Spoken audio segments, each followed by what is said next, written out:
Alright, so once again, we're doing this with no notice because, once again, I don't have a whole lot of time to talk because I got stuff to do. For the record, I have to work every Saturday for the next couple of weeks, so I don't know how the schedule is going to work out going forward for the next little while, but yeah, I'll figure it out. I'll let you know something when I know something. Anyway, Impact from July the 27th.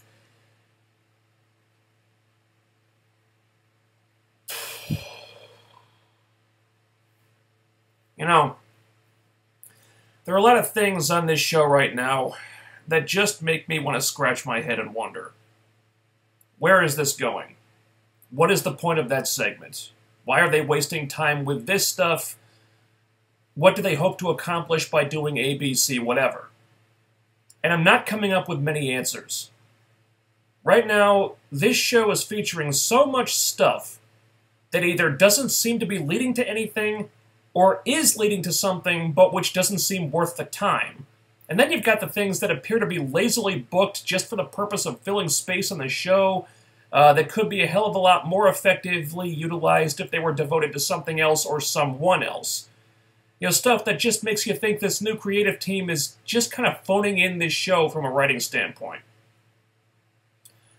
So anyway, we start off our Impact with Grado.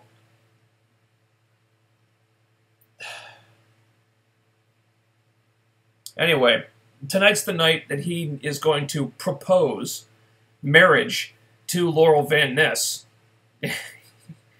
So immediately we're starting off on a bad foot here. Very quickly the alarm bells start going off. Oh boy, I'll get to it. But we go to the ring, where we're starting off the show proper with a six-man tag match. We got EC3, Eli Drake, and Chris Adonis versus Moose, Marufuji, and Eddie Edwards. Jesus Christ, one of these things is not like the others. Alright, so it's a good match that sees EC3 pin Moose after a low blow. Match probably went about 20 minutes. It's a good match when Chris Adonis wasn't tagged in, I guess, but there's nothing at stake here. That's my issue with it. I mean, Josh Matthews even says during the match that this match is for bragging rights. Oh, so it's not for anything then? For nothing important or consequential at all? Alright, good to know. So why are we giving it 20 minutes? Now, later in the show, they do say that by virtue of getting the pin for his team, EC3 has been granted a title shot at Moose's Grand Championship next week. But if that's the case, then why not just say before the match that the person who gets the pin here earns themselves a title shot? Why not just do a #1 contendership match? Was there no more interesting or appropriate way to set this up than a 20-minute six-man tag with nothing at stake at the time? Or nothing at stake until we're told differently afterward? It was just... It's stuff like that that kind of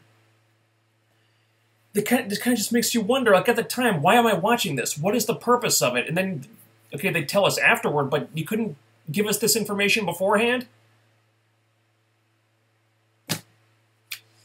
It's like they shoehorned a lot of guys in there for seemingly no reason. Okay, did Eddie Edwards really need to be in there? Did Chris Adonis need to be in there? It's kind of one of those situations where you feel like they just threw a bunch of people in there just to cram them onto the show because, for the sake of just having as many people on the show as humanly possible, because you got like 200 people that they need to feature right now, when you add in all the people from AAA and Noah and whoever the fuck else. And it just ends with EC3 earning a #1 contendership. Okay, I got no problem. I'm all for that. EC3 and Moose, that's interesting to me, if it's an actual feud.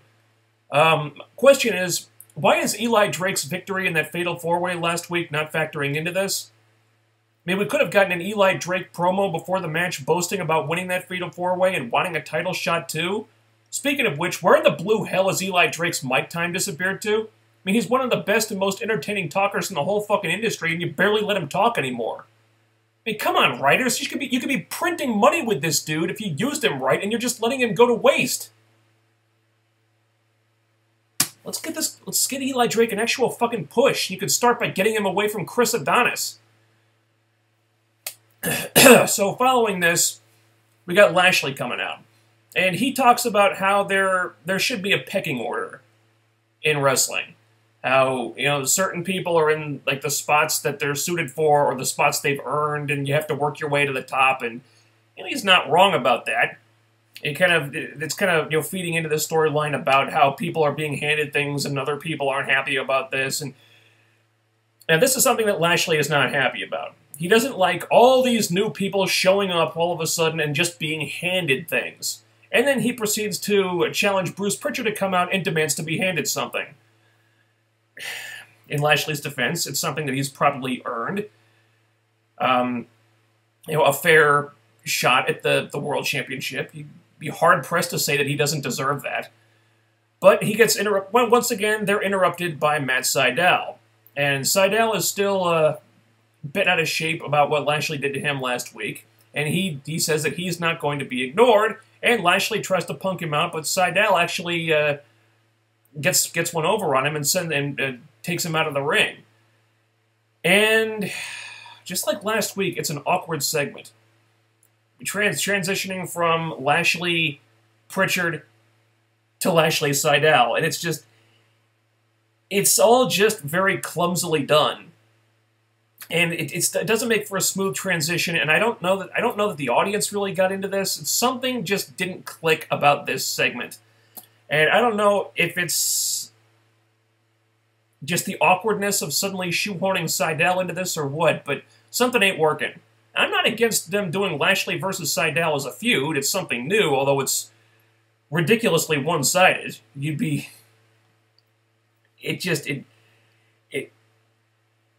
It's all just very awkward to think that Sidel would stand any kind of a chance against Lashley, although Eddie Edwards did get a number of wins over him earlier this year and last year.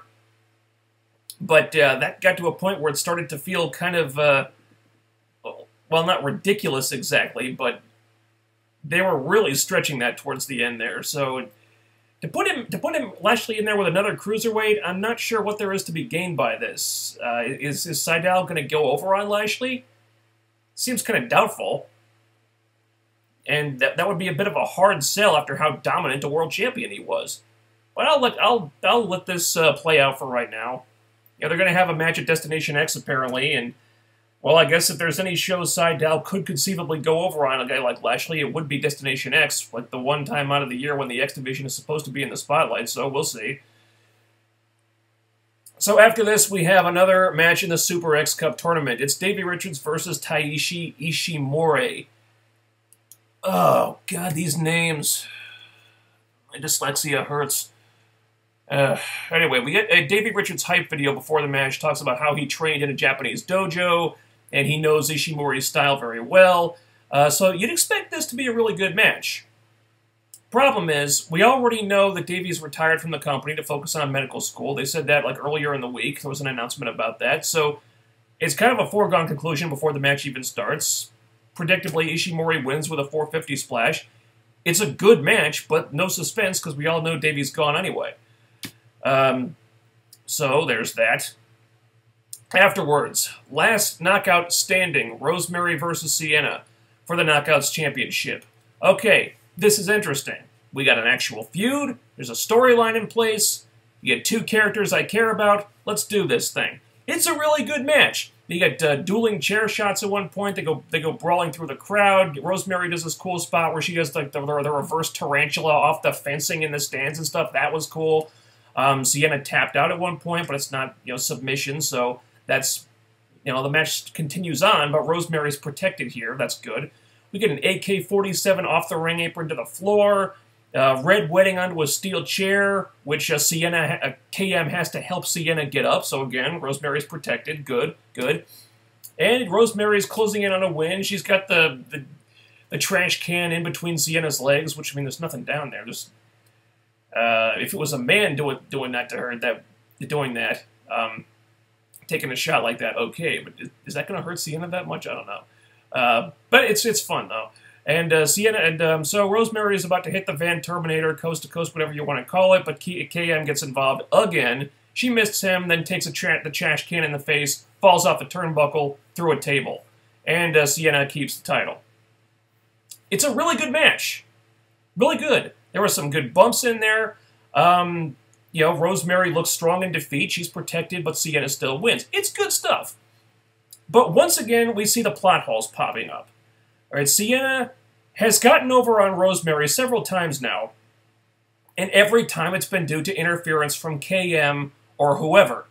Then you have Karen Jarrett, who has some kind of personal issue with Sienna because Sienna is like the one and only person on the roster who doesn't put up with Karen's bullshit. Karen made this match. She knows that Sienna is going to have KM or LVN or Congo Kong or all three of them waiting to interfere like they've done a number of times in a row now, and she does nothing about it? She just lets it happen? I mean, KM interfered in the match earlier, and she didn't have security come out to pull him away? Does nothing and lets him interfere again? It's just a lot of little details like that that are consistently taking me out of the storylines right now. Speaking of which, after this, Trevor Lee comes out. And he's still wearing the X Division title belt that he stole from Sanjay Dutt. Sanjay is still barred from the building even though he hasn't done anything wrong. Management is still doing nothing about this, even though Karen and Dutch are supposed to be babyfaces right now. They ain't doing shit. Nothing about this makes sense. Nothing. Apparently, I guess the storyline explanation is that Pritchard is turning heel and he's got something against Sanjay for some mysterious reason that... But that doesn't explain why Karen and Dutch haven't done anything about this, or even brought it up for that matter. I mean, aren't they all in positions of authority? Aren't they all managerial figures? Ugh! I hate this multiple authority figure shit. Hate it. It just ends up confusing the audience because they don't know who's in charge and who isn't. And if they're all in charge, then why is Pritchard, who is clearly corrupt, allowed to screw over Sanjay like this and nobody says a word about it? Nobody in management does anything about it? Can we please go back to having no authority figures on this show? That was really nice. And the focus was always on the talent where it fucking should be. Or if you have to have one, just have one authority figure, just one. At least that way you can dodge idiotic plot holes like this one instead of diving right into them head first. So anyway, now Trevor comes out. He says that he's a fighting champion and he has scoured the entire globe to find the best wrestler, the best opponent for him, and he found one in Mexico, and he brings out Octagoncito, you know, the mini, midget, little person, whatever the fuck we're calling him. So he has a match with Octagoncito. I'm not sure if this was for the title or not. Because he's claiming to be the champion, and Pritchard is just rolling with it for now. I don't know how. I don't know what the situation is there. But anyway, Octagoncito starts getting the upper hand, and so our former X Division champion, Trevor Lee, gets himself counted out after like a minute or two. So this former champion, top heel in the X Division, can't beat a guy who's 4 feet tall, and just gets himself counted out. Okay. Kind of seems like that makes Trevor Lee look like shit. But who am I? But, you know, what the hell do I know, right? So Sanjay runs out, but once again he gets restrained by security. Why? Why is Sanjay being treated like the bad guy when he hasn't done anything wrong? Again, if this is Pritchard's doing, then why are Dutch and Karen not doing anything about it since they're babyfaces? Ugh! The storyline sucks.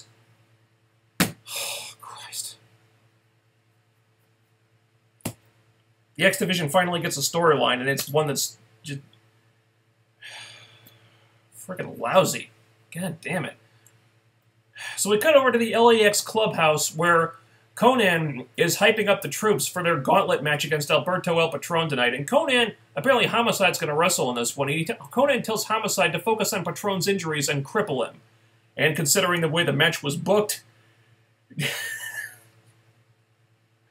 you kind of wonder why they even bothered with this. Poor Homicide. Anyway. Oh boy, it's time for Grado again. Because we gotta have multiple Grado segments on the show now.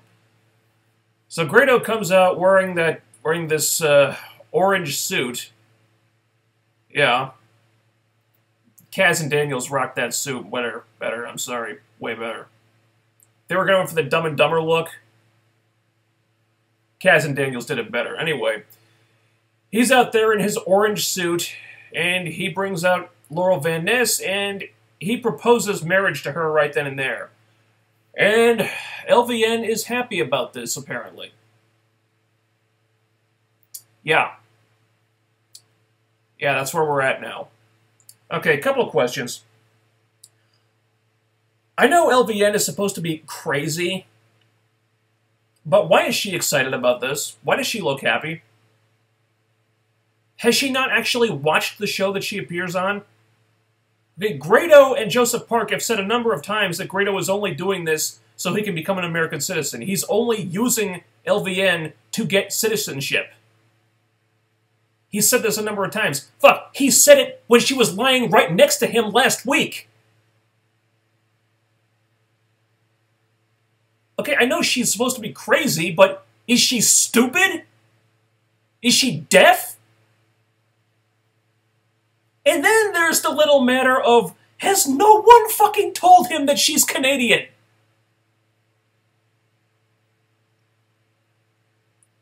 Are we just supposed to accept that not only did he not know that she was Canadian before he started this, but no one has told him about this since then?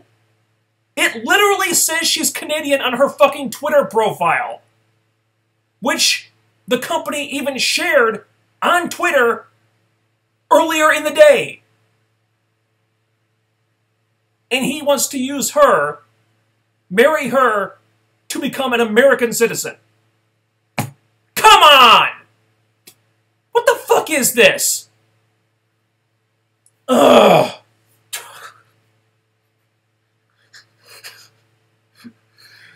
Ugh. Now I feel bad for LVN. She is doing everything under the sun to sell this, and she's actually doing a good job with her performance, but Jesus Christ, the writing is letting her down so much. You know the way... loath as I am to say anything nice about this, Allie's part when she showed up all excited and bouncing around on the ring apron, that was actually kind of funny. But that was funny because of Allie, not because this is good. Anyway, so Congo Kong shows up to put a stop to this idiocy, and he chases off Grado, but I guess this is going to continue for a while. God help us. So, we come to our main event. It's a gauntlet match of Alberto El Patron facing LAX.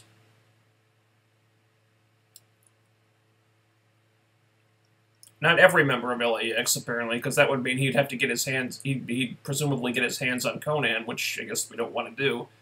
At least not yet. So it starts with Homicide, and Homicide literally gets pinned by Patron in a matter of seconds. So there's that pep talk about Homicide crippling him and by focusing on his injuries. Yeah, that seems kind of pointless in retrospect. So LAX start interfering, doing what they can to fuck up Patron on the outside and whatnot. Doesn't stop Patron from pinning Ortiz. And so they beat him down on the outside. They're still trying to fuck him up. He's still going. He's about to beat Santana. And then LAX just run in and cause a DQ and beat him down. And that's the end of the match. So you build up LAX as this big, powerful force. Unified tag team champions, destroyed the Decay. No tag team can touch these guys, blah, blah, blah. And then they get beaten by one dude.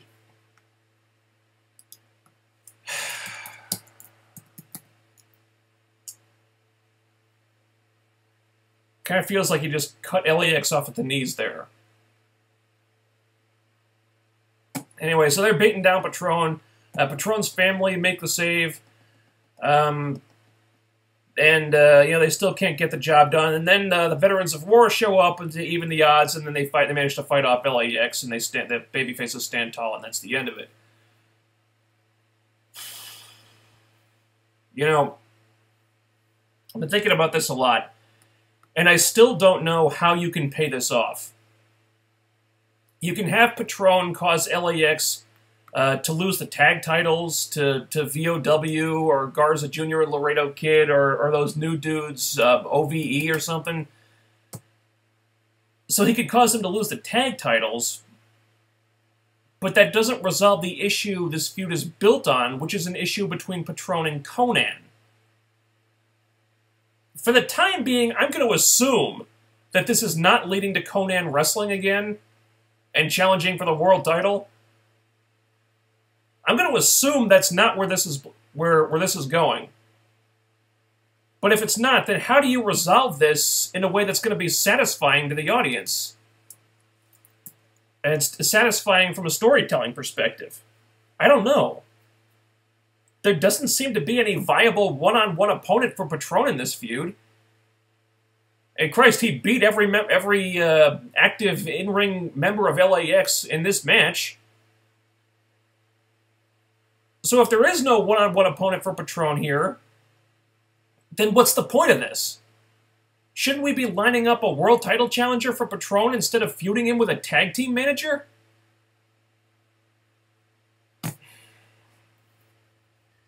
Impact is a show struggling to find a direction right now. The troubling part is, aside from building around Patron, I'm not seeing many signs of them looking for a direction. Now, you got matches that have no reason to be there, you got minis, you've got storylines that don't make sense. Meanwhile, there's a bunch of people they should be spotlighting and focusing on because these are people they could be making money with, Eli Drake, but they're either being underutilized or being used all wrong. This show has got issues it needs to work out. And the sooner the better, because one look at the drop in viewership for this week should tell you that their current approach might not be as effective as they think it is.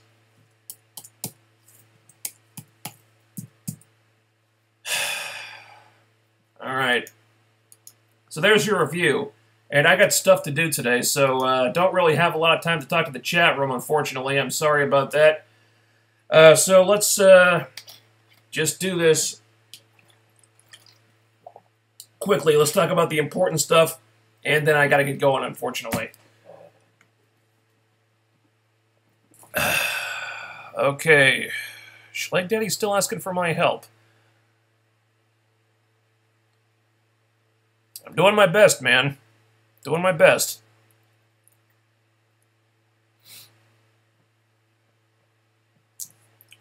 Wrestling on this episode was good, but overall it was rather meh. Rosemary was fantastic. Yeah, the show kind of peaked with the knockouts, last knockout standing, didn't it? I'm just not feeling this Patron LAX stuff. Impact has become 205 Live matches with no story, and the wrestling isn't even good. New creative failing badly. I disagree. I think the wrestling is generally pretty good. But yeah, you're not wrong about matches having no story or context. Or if they do have it, it's usually not much. Yeah, this new creative team needs a new voice in the writers' room. To get to have somebody who's going to look out for the smaller details and just try to add more story and context to things.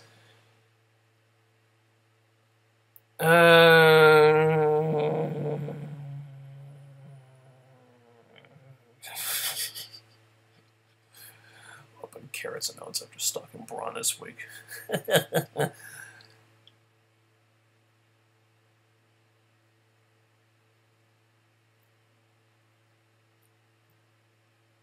Thoughts in the article about an indie to having a top heel whose gimmick is a progressive liberal. Seems very timely. Haven't heard about that, though. Don't care about the feud between Alberto and LAX, no kidding. Let's see. I think after Destination X, they will have some actual storylines. At least I hope they do. One would think so. I guess LAX is the next big. I guess Destination X is the next big show that they're building toward. But they haven't really done much to actually build to it. I mean, they announced Sidel and Lashley for that show, and I guess we're going to have the finals of the Super X tournament. No mention of Option C anywhere, though. So I'm guessing that's not going to be a thing this year, which kind of sucks, actually, because for once, because this year, they've really got the perfect candidate to do a story where the champion chooses to not cash in Option C. You got Sanjay Dutt, the guy who worked his whole career to finally win the X Division title, finally wins it after 15 years, and now he's got this opportunity to cash it in for a world title shot. He's like, what the hell do I do? They want me to give up the X Division title? I can't give this thing up. I worked my whole career for this. This title is everything to me. This is my brass ring right here. I can't give this title up. They finally got a good guy to do that with. I mean, they had it with the Rockstar Spud before, but they didn't go for it. But, I mean, Sanjay is really the perfect character to do a story like that with, and now apparently it seems like Option C is not going to be a thing. It hasn't been mentioned once. So there's a wasted opportunity here that they're just not going for.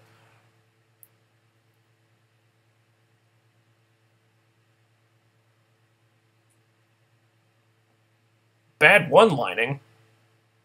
My one-liners are great, goddammit. But Schlag Daddy doesn't like my hair. What's wrong with my hair? I still hate Robbie E. I never stopped hating Robbie E. If you listen to the HeelCast, I put his face on a hot-selling brand of toilet paper. But he's not on the show right now, so we're... Thankfully, I don't have to deal with him at the moment. Will Rosemary get a new crew? I don't know. She did tease that she was interested in those OVE guys. We'll see. I don't necessarily think Rosemary needs a faction right now. I'm digging her on her own. I mean, she has a faction and she's got Allie there. I want to see her doing stuff with Allie. I don't think she needs any more people than that. I'm not really interested in seeing her with more people than that. Swole. Mate sucks. Swole. Mate sucks. Didn't that show get canceled already? I thought it was like canceled after one episode or something because nobody watched it. I wonder if they're still promoting it on the show because they taped these like tons of shows like months in advance. So are they still going to have to promote Swole Mates after the show got canceled?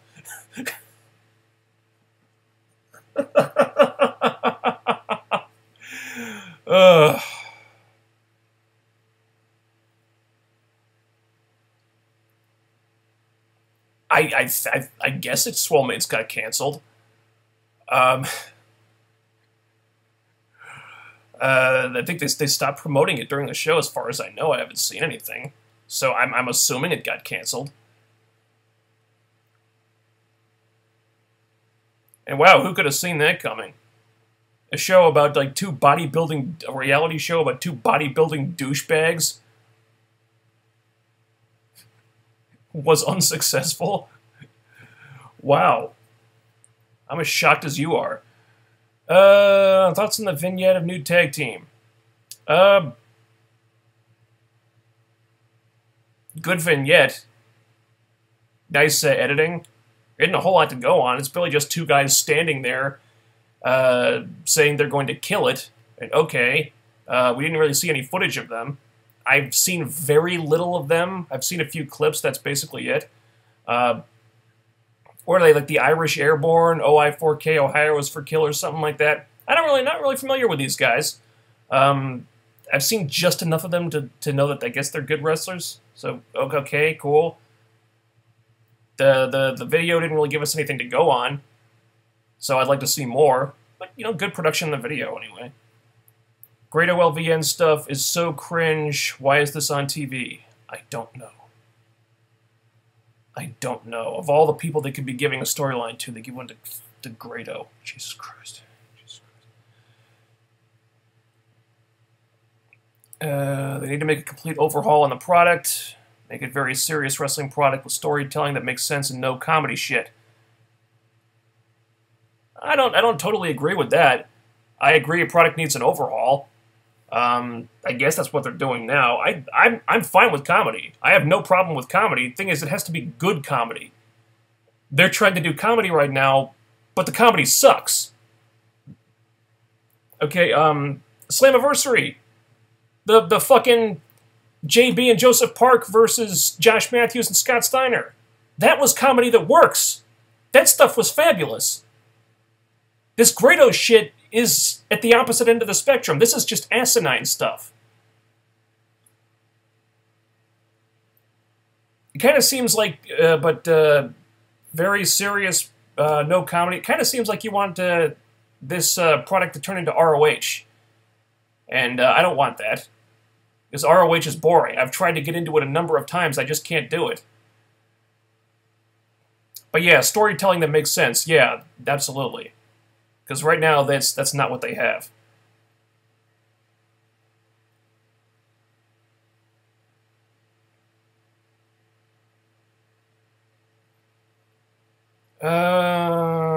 Let's see.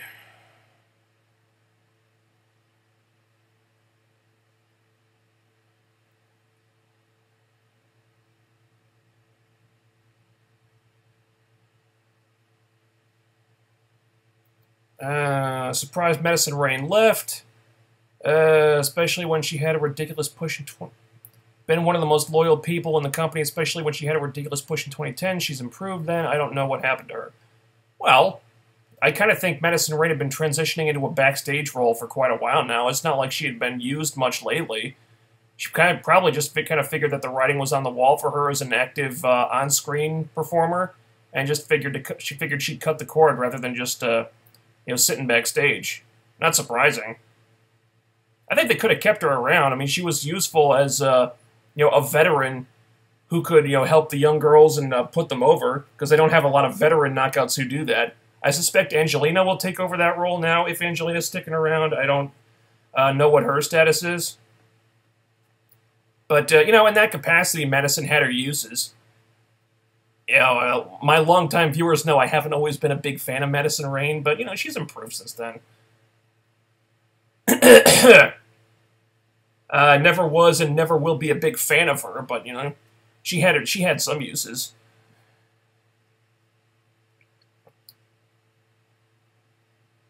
Instead of wasting time on Fatto and Clownface? Who's Clownface? How about debuting new knockouts to the division and create a new feud? Well, they've got Alicia Edwards that they're not doing anything with. They've got MJ Jenkins, who's just working explosion matches right now. Also, they've got those 2 mystery knockouts that they signed that no one knows who they are. So they've got people they can use, but currently they're not. And with the return of Gail Kim, I wouldn't expect to see any of those people before Bound for Glory. Because, once Gail's back, she tends to take up the bulk of the attention in the knockout division. It's just the way things work. Maybe after Gail retires at the end of the year, you'll see an influx of new female talent. Will we see any before then? Yeah, possibly. Will we see any spotlighted and used in a meaningful, significant way before then? That's a harder question to answer. I would suspect not. The problem is that Sidel and Lashley both want completely different things, and the only common denominator is Pritchard, who is awkward as hell. Yeah. That is strange. It's like the stipulation of the match at Destination X is that the winner will get the championship title match that he wants. So if Lashley wins, he gets a world title shot. Sidel wins, he gets an X Division title shot. But fuck it, if Sidel beats the former world champion, why wouldn't he want... You could make the argument that he deserves a world title shot. So why wouldn't he...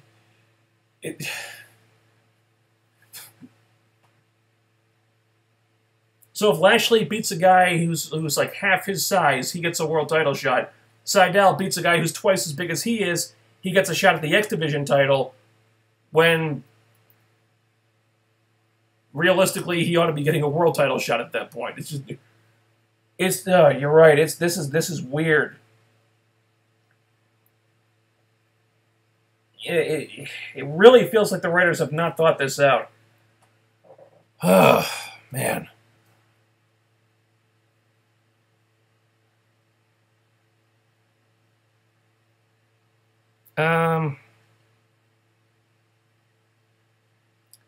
I'm serious. GFW needs to take some elements and formula from the Amped taping in 2015 and bring it to Impact, where they... So they need to take elements from a show that never got a TV deal. Yeah, that doesn't make sense, dude. If GFW Amped was so great, what happened to it? Nothing happened to it. Never saw the light of day. Now they're trying to sell it as a pay-per-view series, when the show wasn't good enough to get a fucking TV deal. Wasn't good enough to be shown on free TV, but apparently it's good enough to pay for it on pay-per-view? Yeah, that makes a lot of sense. Nice one, Jeff. The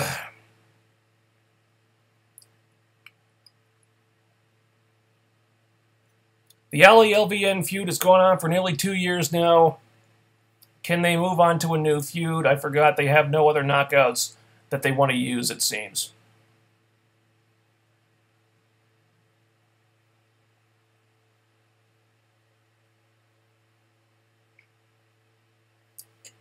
It's been a thing, sort of, but the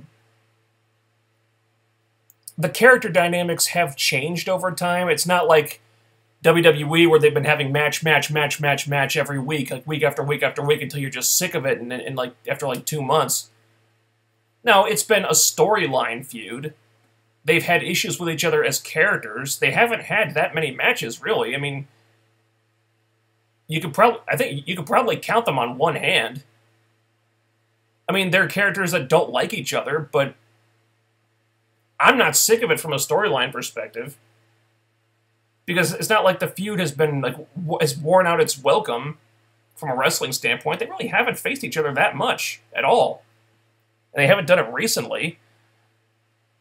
I think they had a match in the pre-show at Slammiversary, which I didn't see, but that was a 6-person tag. Thoughts on the live event that got canceled? Yeah, well, that was the show in my area, so I can't go to that one. I probably would have had to work that day anyway. They said it was They said it was a logistical issue that came up. Another report said it was low ticket sales. But supposedly the Staten Island shows are selling tickets well, so who knows?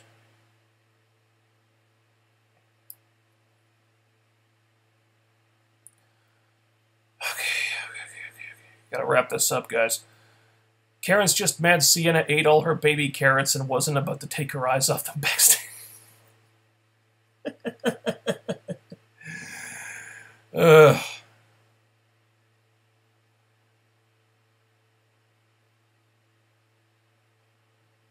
Yeah, between guarding the carrots and guarding the oats, I guess she had her hands full as she couldn't send security out there to remove KM, huh?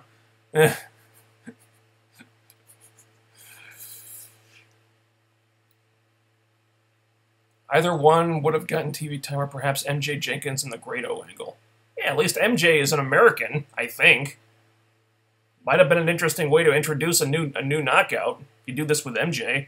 I don't know if she could have handled it from an acting perspective, but you give her a shot. It's a way to introduce a new character.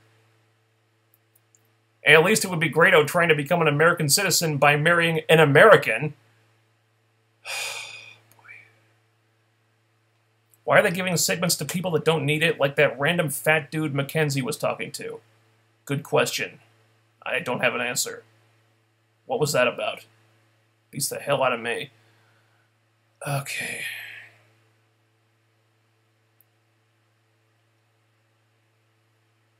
EC3 took the finishing move from Christopher Daniels. Well, people take moves from everywhere, guys. I think Awesome Kong used to do that move too.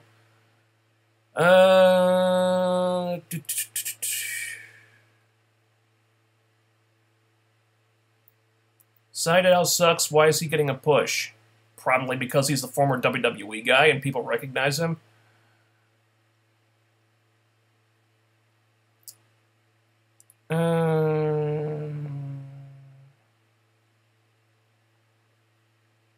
Will GFW make an excuse for LVN not being Canadian as her being too crazy to care? Well, Grado seems to be of sound mind. I mean, he's dumb, sure, but he seems to be in possession of all his marbles. And he's the one trying to marry a Canadian to become an American citizen. Is he too stupid to check her Twitter profile? Has no one told him that she's...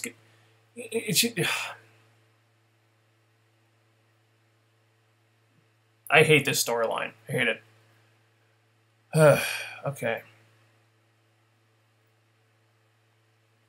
Bright side, Rosemary doesn't have to job to Gale, so that's awesome. Sienna, though, LOL.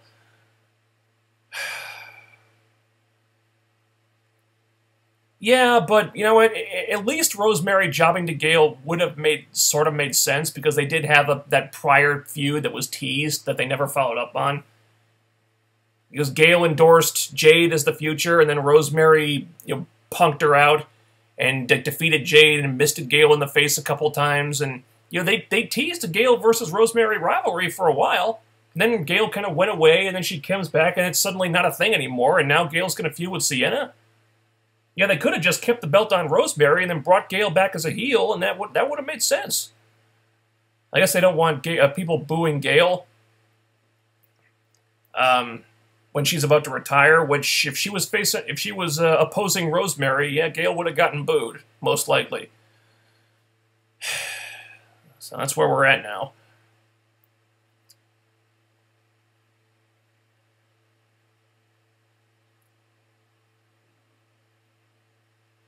Grado gets more screen time than Eli Drake. Don't remind me. I really have to get going. Shit. Are you all excited or looking forward to possible video games that Jeff Jarrett has said is in the company's future? Well, I'm not really a gamer, but I don't know what the point would be at this time.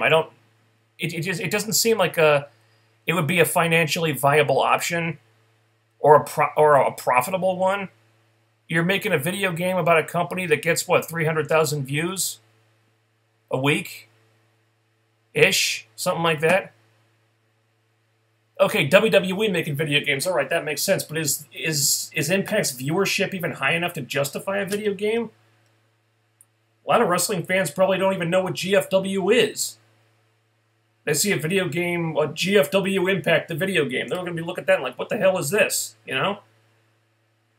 Maybe focus on just increasing brand awareness to the point where doing a video game about the product would make sense. That's going to take a while. It seems like focusing on a video game right now is like premature. And there's more important and more pressing matters they should be focused on first. Like getting the live events up and running, possibly. Okay, they're trying that now, but... let's see. Yeah, shouldn't GFW be worried about building their roster and getting a few guys over first? Yeah, there you go. But it doesn't seem like that's their focus either. I mean, they're cramming all these dudes from AAA and Noah and putting minis on the screen, and there's no focus. They should identify certain people on the roster. Okay, there's our star, there's our star, there's our star. Let's round these people up, focus on them as like the core, like the nucleus of the product. Focus on these people, focus on getting them over, but instead, they got people like EC3 and Eli Drake all crammed in with this huge crowd of people, and you think they would have learned a lesson about this shit by now. They've done it a number of times in the past, and it's never worked. Remember Immortal? How there were like what, 25 people in that faction? Nobody got over!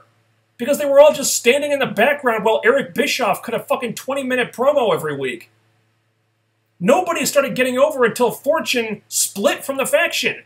So suddenly you had a group of 4 guys that you could actually focus on to some extent, and people actually liked it. But when there was just a big crowd of people, no one cared. People didn't give a shit. Nobody stood out. There was too many people, and it's the same thing now. Okay, how does it benefit EC3 from... Well... It's like how does it benefit Eli Drake from being crammed in with a big crowd of people and when he gets no mic time? How does it benefit Eli Drake from getting paired up with fucking Chris Masters? How does it benefit Eli Drake to fucking promote Swole Mates?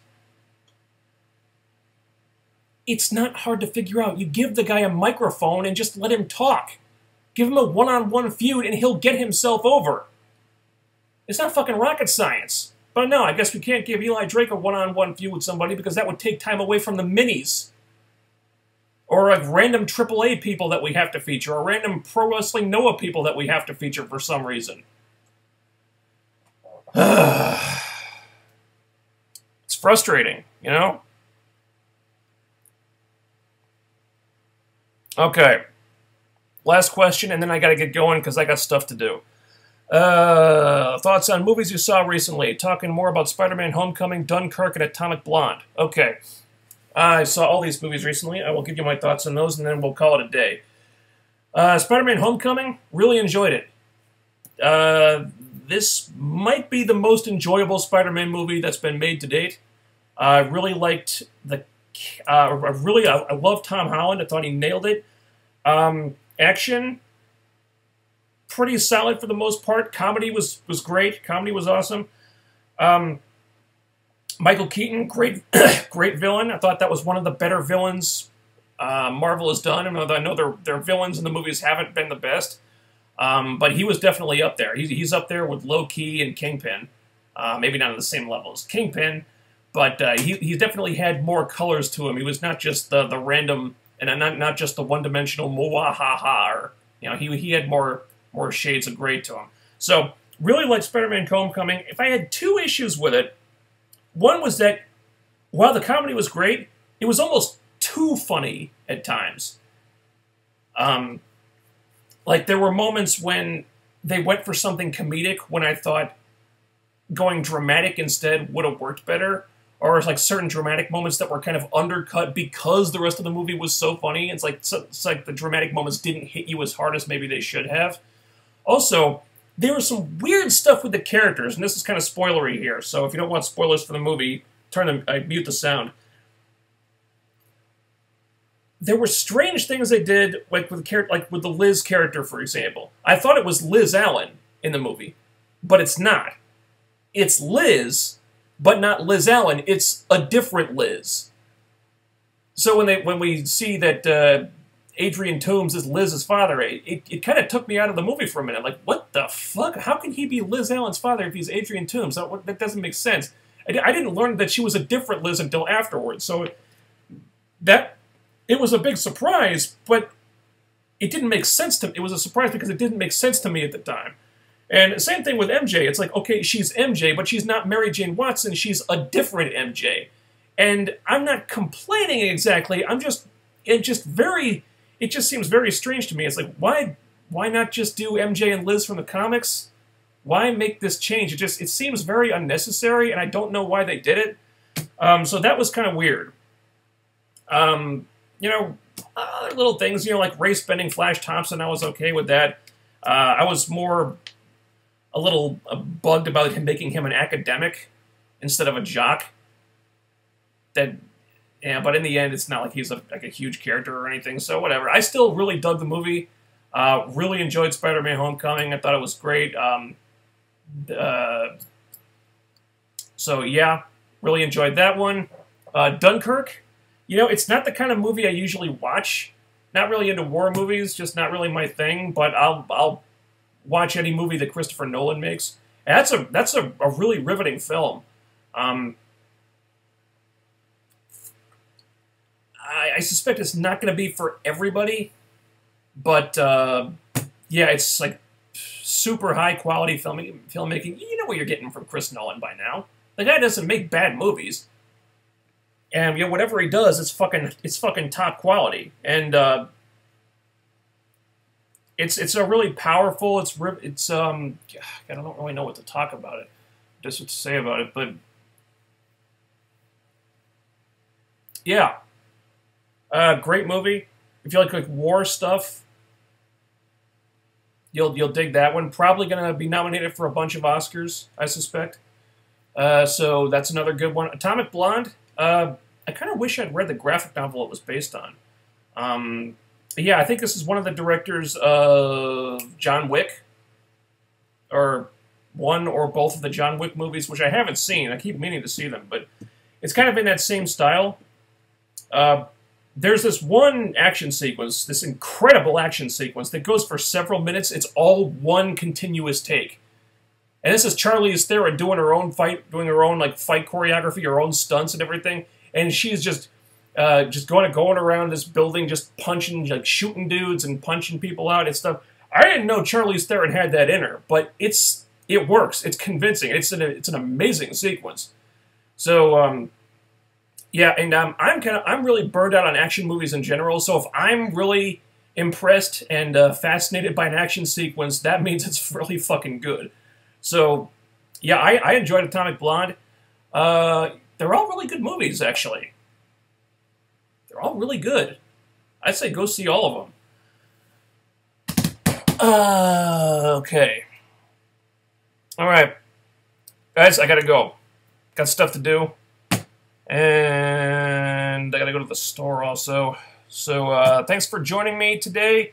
I'm gonna have to work the next couple Saturdays in a row. So I'm not sure if we're going to be doing this on Sundays for a little while, or I might push it to Fridays, or I might try to do it in the morning. I guess we'll see. You'll know something when I know something. Until then, I will see you guys next week. Thanks for tuning in. Over. Out.